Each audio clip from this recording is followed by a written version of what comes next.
കേട്ടോ, ഓടുമ്പോ അങ്ങോട്ടും ഇങ്ങോട്ടും തട്ടല്ലേ. ഓടി നോക്കിക്കോണം, സ്പീഡിലല്ല. കൈയടിച്ചേ കൈയടിച്ചേ.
പരിപാടികളുടെ ഒരു സമാപന സമ്മേളനമാണ് ഇന്നിവിടെ നടക്കുന്നത്.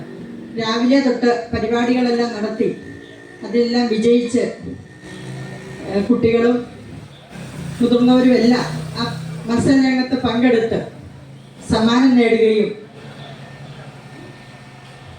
അങ്ങനെ നമ്മുടെ ലൈബ്രറിയുടെ നേതൃത്വത്തിൽ നമുക്കറിയാം ഇപ്പോൾ പണ്ട് കാലങ്ങളിലൊക്കെ ഭയങ്കര കലാപരിപാടികളും കായിക പരിപാടികളും എല്ലാം നടന്നിരുന്നത് ഇപ്പം കുറഞ്ഞു വന്നുകൊണ്ടിരിക്കുകയാണ്. ആ സാഹചര്യത്തിൽ ലൈബ്രറി ഇങ്ങനെ ഏറ്റെടുത്ത് നല്ലൊരു പരിപാടിയാണ് ഇവിടെ നടത്തിയത്. രാവിലെ തൊട്ട് കുട്ടികളുടെയും മുതിർന്നവരുടെ എല്ലാ പരിപാടി അവർക്കൊരു വേദിയും കൂടിയാണ്, ഇങ്ങനെ അവതരിപ്പിക്കാൻ ഒരു വേദിയും കൂടെ കിട്ടുകയാണ്. നെല്ലിക്കുന്ന് പബ്ലിക് ലൈബ്രറിയുടെ ഓണാഘോഷത്തിന്റെ ഭാഗമായി വിവിധ മത്സര പരീക്ഷകളിൽ വിജയിച്ചവരെ ആദരിച്ചു. രാവിലെ മുതൽ വിവിധ കലാകായിക മത്സരങ്ങളും അത്തപ്പൂക്കള മത്സരവും സൗഹൃദ വടംവലി മത്സരവും നടത്തി. വടംവലി മത്സരത്തിൽ കിളിയൻകുന്ന് ടീം ജേതാക്കളായി. വൈകിട്ട് നടന്ന സമാപന സമ്മേളനം അകലക്കുന്നം പഞ്ചായത്ത് പ്രസിഡന്റ് സിന്ധു അനിൽകുമാർ ഉദ്ഘാടനം ചെയ്തു. വായനശാല പ്രസിഡന്റ് MS രാജു അധ്യക്ഷനായിരുന്നു. ലൈബ്രറി സെക്രട്ടറി സന്ദീപ് ആർ സ്വാഗതവും ലൈബ്രറി വൈസ് പ്രസിഡന്റ് ഗിരിജാരാജൻ നന്ദിയും പറഞ്ഞു. ആശംസകൾ നേർന്നുകൊണ്ട് വാർഡ് മെമ്പർമാരായ Seema Prakash, Sreelatha Jayan, block panchayat vice president Ashok Kumar Poothammana, Harikumar Mattakkara, Sarath Balamala തുടങ്ങിയവർ സംസാരിച്ചു. തുടർന്ന് കരോക്കെ ഗാനമേളയും നടത്തി.